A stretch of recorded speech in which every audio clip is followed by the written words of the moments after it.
I wouldn't say hypocritical. He did what he had to do. You know, we can't take anything away from what Lomachenko has done. When I say hypocritical, I mean No, but I know, like, right. yeah, for him to say that, you know, he couldn't have got his shot unless Salido had gave him the shot, right. obviously, you know, and he lost. But when it's Teofimo Lopez, I think he's just aggravated about the fact that who is this kid and why are they talking so much? They should be talking about me. Lomachenko's a diva. That's why I look at him. He's a diva. He's a bitch.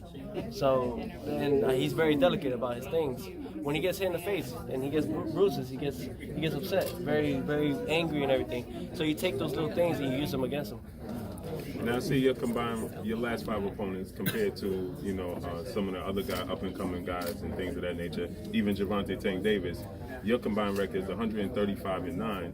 Your last 5 opponents. Tank Davis last combined is 129-6. So it's not that far off. You fought just as good as talent as there is. And he's world champion, no? Right.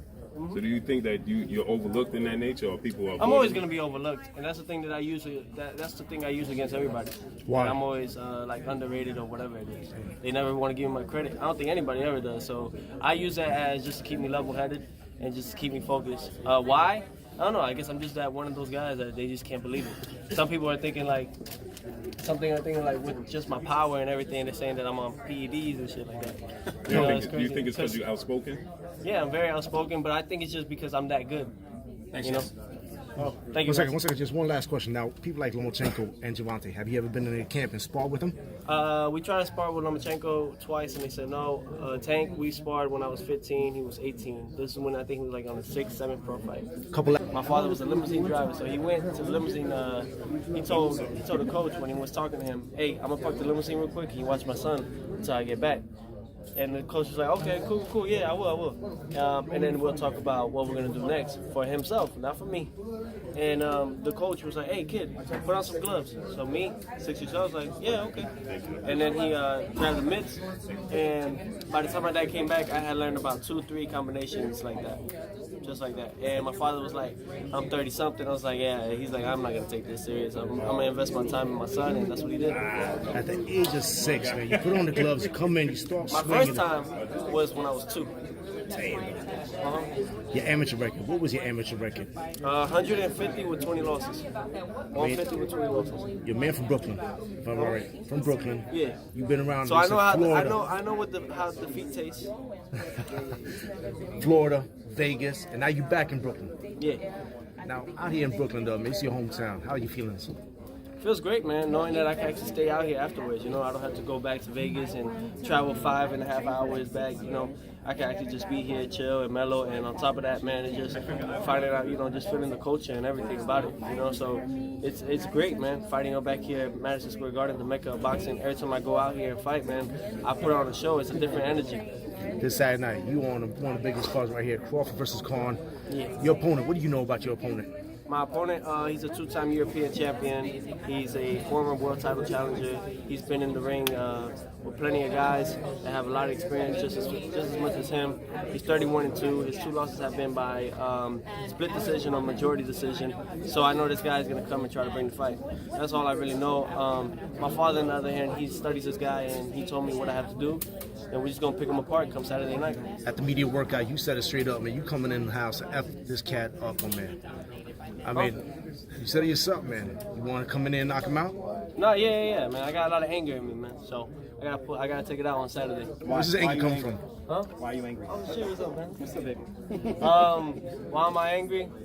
Because I am, man. I just got, you know, a lot of stress that I need to relieve. So how I do it, I take it out in the ring. Is it pertaining to the Lomachenko talk? No. I don't. It's nothing about it. It's just family-wise. Just more money, more problems. So I can take it out in the ring. It feels better. Now, you said about Lomo. That's someone that you would love to get in the ring with.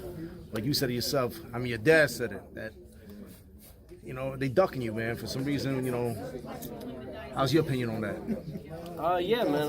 You know, he has his way of doing things in his way. I mean, people want to see fights like that, and I'm trying to make fights like that happen, but I can only do so much. So, you know, I went out of my way to go and do that, and now I'm done. I did what I had to do, and all it is now is just with timing. And to be honest, with just winning the world title and focus on this fight, April 20th, that's the first step to everything. In God's hands. That's it. Yes. Man. That's Amen. it. Always. Anybody?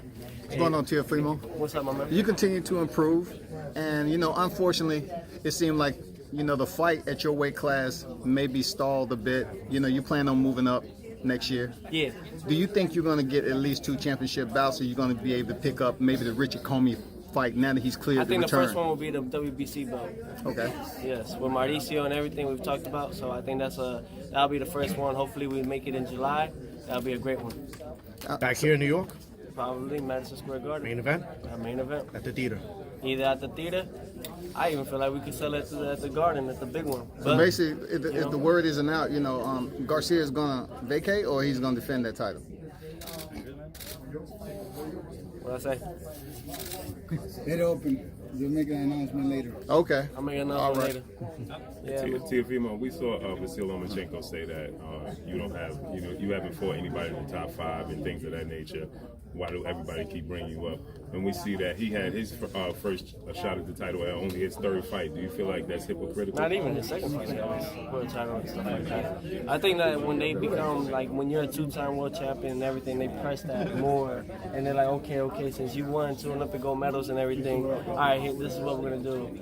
We're going to make you fight for the world title right away.